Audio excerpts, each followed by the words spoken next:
Bir ayol turmush o'rtog'ini tekshirmoqchi bo'pti-da.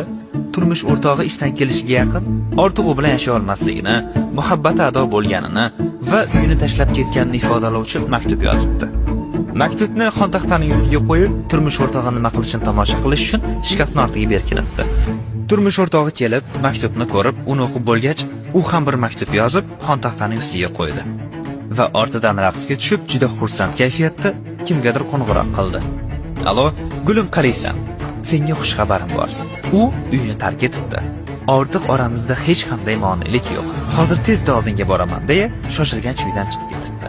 Shkafning ortiga yashiringan ayol juda ham mahzun, ko'zlaridan shashqator yoshlar oqizgancha tashqariga chiqdi va er yozgan maktubni o'qidi. Maktubda shunday so'zlar yozilgandi: "Oyoqlaring ko'rinib turibdi-ku, Humayra. Choy damlab tur. Men mashinadan ovqatni va shirinliklarni olib kelaman" degan ekan.